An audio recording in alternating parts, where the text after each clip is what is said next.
Je ne vous laisserai pas orphelin, je viendrai à vous. En ce jour-là, vous connaîtrez que je suis en vous. Le Saint-Esprit vous enseignera toutes choses. Il vous conduira. Vous avez un seul maître, le Christ. Ainsi Jésus a posé lui-même les bases de cette relation personnelle qui se réalisa plus tard par l'envoi du Saint-Esprit et qui constitue le fait chrétien ramené à sa plus simple expression. Une personne au centre de nos vies, sage, forte, aimante, un gouvernement personnel, sûr, responsable, unissant sous un même sceptre en nous les intérêts de Dieu et les nôtres. Toute la gloire de la vie chrétienne a son principe là.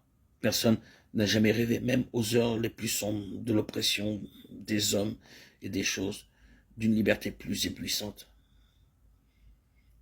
Mais personne non plus ne saurait inventer une dépendance aussi complète, aussi absolue, aussi exclusive, aussi personnelle. Tant que nous n'aurons pas arraché notre vie aux influences extérieures qui s'en disputent le gouvernement, tant que nous n'aurons pas usé en faveur de Jésus-Christ seul de notre droit à disposer de nous-mêmes, tant que dans notre vie la question d'une direction unique ne sera pas tranchée une fois pour toutes en sa faveur, nous ignorerons tout des joies les plus élémentaires et les plus pures du service chrétien. Le Dieu qui a pu en une même personne unir la gloire de sa divinité avec l'humiliation de notre humanité est seul capable de faire ce prodige. Mettre en nous la liberté dans les chaînes, les siennes, et donner à notre sujétion une dignité royale. Il n'y met qu'une condition, le retrait de toutes les concessions que nous avons pu faire à des autorités extérieures et la volonté arrêtée de ne souffrir en aucun autre maître que Jésus-Christ. Aucun autre maître que Jésus-Christ.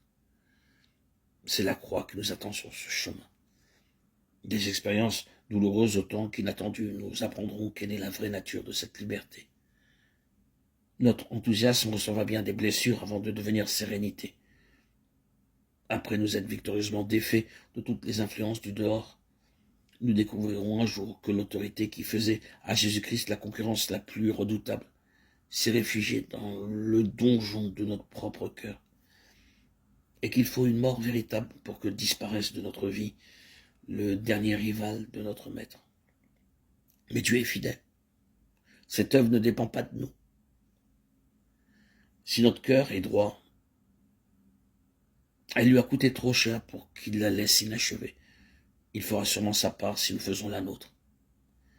Mais il faut bien le dire, jamais dans ce domaine particulier, il n'a été aussi nécessaire qu'aujourd'hui de souligner l'importance de notre part. Parce que dans l'Église de Jésus-Christ, le gouvernement divin est paralysé par des programmes de partis et des influences terrestres. Dieu reprend les choses par l'intérieur en nous confrontant individuellement avec cette redoutable alternative, ou bien conserver notre appui à un ordre de choses qui a cessé de le satisfaire, ou bien rompre avec un régime pour suivre une personne. Le monde et l'Église sont sur le seuil d'une épreuve sans précédent. N'en sortira victorieux que celui qui pourra. À toutes les formes de l'adversité opposée, l'attitude ferme et tranquille dont son maître lui donna l'exemple à la dernière heure de la tentation. Nous avons un seul maître, le Christ. Et lorsque Jésus répondit à Satan, « Tu le serviras lui seul » Matthieu 4,10. Alors, le diable laissa. Et voici des anges vinrent auprès de Jésus et le servaient. Ici réside le socle, la clé de la victoire. Que nos cœurs ne soient plus divisés entre l'esprit du monde et l'esprit de Dieu, entre les désirs, les attractions, les distractions, les aspirations que Satan nous propose, et marcher selon l'esprit, selon la volonté de Dieu, qui nous apporte la véritable, réelle plénitude